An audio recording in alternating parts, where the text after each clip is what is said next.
Hello YouTube, Otaku here. We're going to be getting back into it with page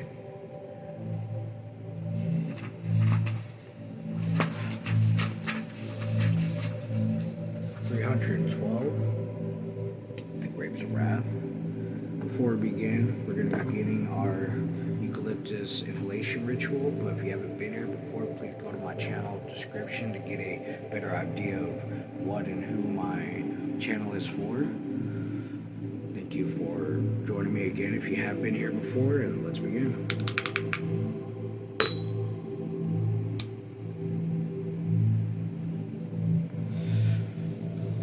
I did promise the next video that we would be more centric towards the plot of the story rather than anything else this video provides, and by golly, I'm sticking to that.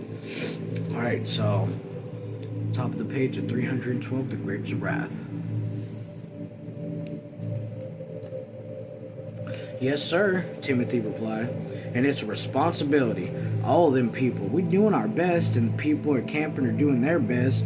I wish them big farmers weren't plague us so. I wish they wouldn't. Tom climbed back into the ditch, and Wilkie stood aside. Tom said, "How about this fight at the dance?" He told about what they want to do for that? Question mark. Timothy followed behind Wilkie, and Timothy beveled the bottom of a ditch and smothered it ready for the pipe. Seems like they got us to drive, Timothy said. They're scared we'll organize, I guess. And maybe they're right. This here camp is an organization. People there look out for themselves. Got the nicest strange bands in these parts. Got a little charge account at the store for folks that's hungry. If dollars you can get that much, food and the $5 if you can get that much, and the camp stands good. We ain't never had no trouble with the law. I guess the big farmers are scared of that. Can't throw us all in jail. Why else scare them? Why it scares me. Figured maybe if we could grow ourselves, maybe we'll do other things. I guess I can see where he's coming from. Tom stepped clear of the ditch and wiped the sweat out of his eyes. Hear what the paper said about agitators up north at Bakersfield? Sure, said Wilkie. They do that all the time. Well, I was there. There wasn't no agitators. When they had called Reds, what the hell are those Reds anyways? Timothy scraped a little hill level at the bottom of the ditch. The sun made his white, bristle beard shine. There's a lot of fellas want to know what Reds is, he laughed. One of our boys found out. He patted the pile of earth gently with his shovel. A fella named Hines got about 35,000 acres, peaches and grapes, got a cannery and a winery. Well, all the time talking about them goddamn Reds. Goddamn Reds is driving the country to ruin. He says, and we gotta drive these here red bastards out. Well, they were a young fella just come out west here, and he's listening one day. He kind of scratched his head and he says, Mr. Hines, I ain't been here long. What's these here goddamn Reds? Well, sir, Hines said, a Red is any son of a bitch that wants 30 cents an hour when they're paying 25.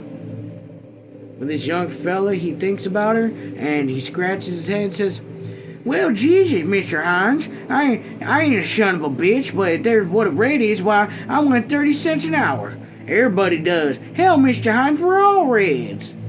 Timothy drove his shovel along the earth bottom, and the solid earth shined where the shovel cut in.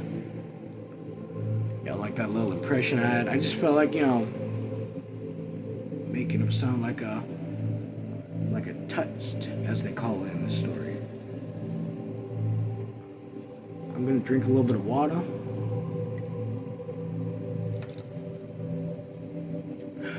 We didn't do any personal segments, but that's okay. In between everything, we can throw ourselves into the mix. Clean. If you want to smoke, now's the time.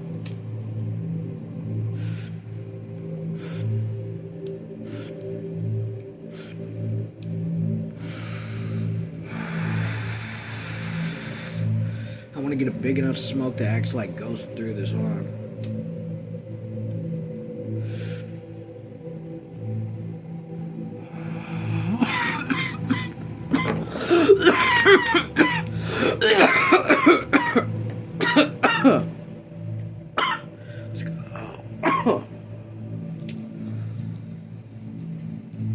Okay. Timothy drove his shovel down to the dirt bomb, and the solid earth shone with a shovel cut in. Tom laughed. Me too, I guess. His pick arched up and drove down, and the earth crackled under. The sweat rolled down his forehead and down the side of his nose, and it glistened on his neck. Damn it, he said. A pick is a nice tool if you don't fight it. You and the pick, working together. In line, the three men worked, and the ditch inched along, and the sun shone hotly down on them in the growing morning. When Tom left her, Ruthie gazed in the door. Okay, so it looks like we're going back to the camp. We're going back to Ruthie. I could already tell from the first sentence. I'm going to let y'all know now. It looks like we're going back to camp. Tom's out working, so next chapter. Or not next chapter, but there's a little split off, so next segment. When Tom left her, Ruthie gazed at the door of the sanitary unit for a while. Her courage was not strong without Winefield to bolster. She put a bare foot in on the concrete floor and then withdrew it. Down to the line, a woman came out of the tent. A woman came out of the tent and started a fire in a tin can stove. Ruthie took a few steps in that direction, but she could not leave. She crept to the entrance of the Joel tent and looked in. In one side, laying on the ground, lay Uncle John, his mouth open and his snort bubbled spitily through his throat. Ma and Pa covered with the comfort, their heads in, away from the light. Al was on the far side from Uncle John, and his arm was flung over his eyes.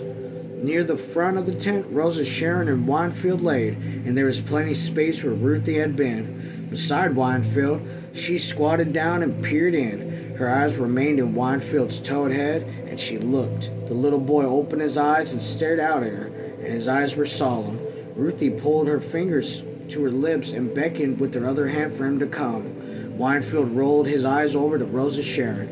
Her pink, flushed face was nearer to him, and her mouth was opened a little. Winefield carefully loosened the blanket and slipped out. He crept out of the tent cautiously and joined Ruthie. "How long you been up?" he whispered. She led him away from the elaborate caution, and when they were safe, she said, "I never been to bed. I've been up all night." "You was not?" Winefield said. "You a dirty liar." "All right," she said. "If I'm a liar, I ain't gonna tell you nothing that..." Next page. "That happened. I ain't gonna tell how the fella got killed with a stab knife and how there was a bear coming out and took off the little children." "There wasn't no bear," Winefield said uneasily. He brushed up his hair with his fingers and pulled down his overalls at the crotch. "All right, there wasn't no bear," she said sarcastically. "And there ain't no white things made out of this stuff like in the catalogs."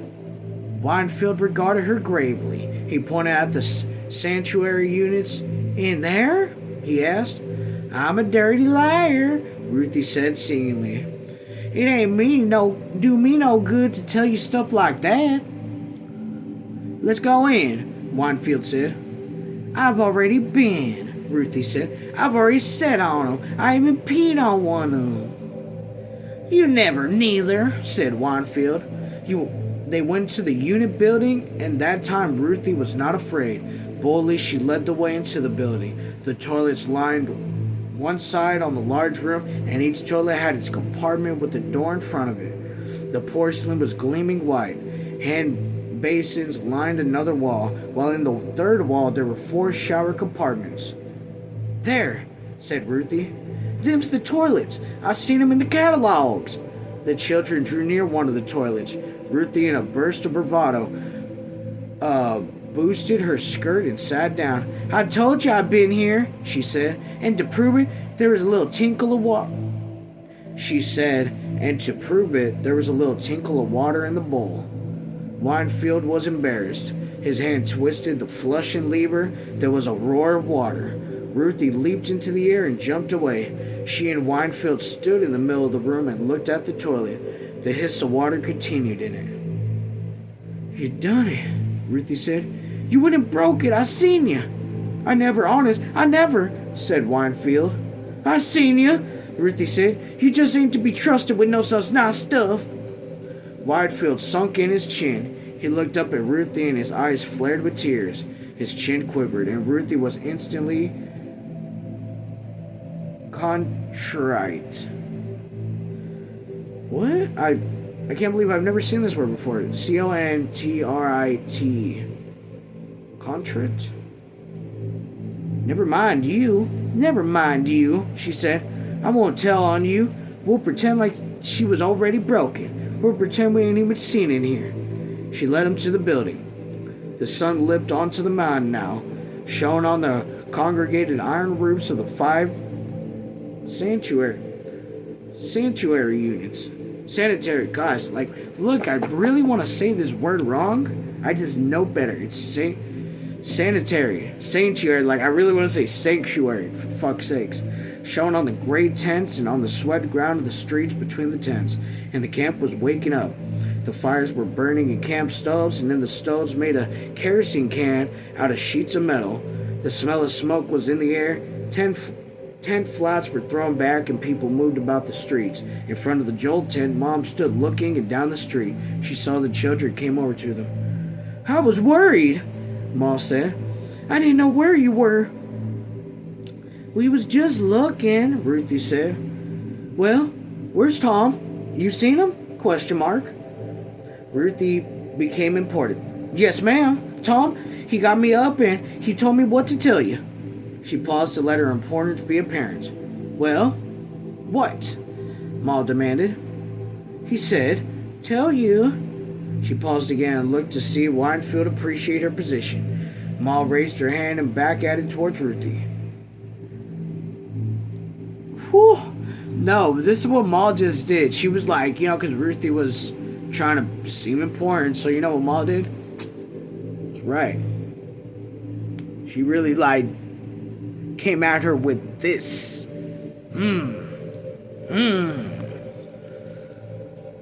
Crazy. "He said to tell you." She paused again and looked at Winefield, appreciated her position. Ma raised her hand, the back of it towards Ruthie. "What?" "He got work," Ruthie quickly said. "Went out to work." She looked apprehensively to Ma's raised hand. The hand sunk down again and then reached out for Ruthie. Ma embraced Ruthie's shoulders in a quick convulsive hug and then released her. Ruthie stared at the ground in embarrassment and changed the subject. "They got toilets over there," she said. "Wide, nice ones." "You been in there?" Ma demanded questionably, confused. "Me and Winefield," she said, and then, treacherously, "Winefield, he bursted a toilet." Winefield turned red. He glared at Ruthie. "She peed in one," he said viciously. Ma was apprehensive. "Now you did what now? You go and show me." She forced them to the door and inside. "Now what did you do?" Ruthie pointed. "It was a hissing and a swirling and stop now." "Show me what you done," Ma demanded. Winefield was reluctant to the toilet. "I didn't push it hard," he said. He said, "I just held on to this here and the swish of the toilet came again." And then she leaped away. Ma threw her head back and laughed. Right? Because, truth be told, they didn't break nothing. They just thought they did, and they really fucking shitting on each other for it. Freaking children. I'm gonna smoke right fast. Page 316. We're making good progress.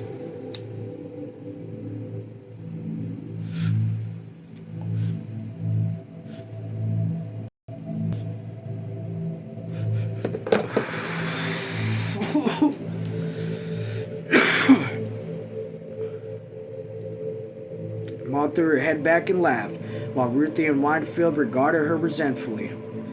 "That's the way she works," Ma said.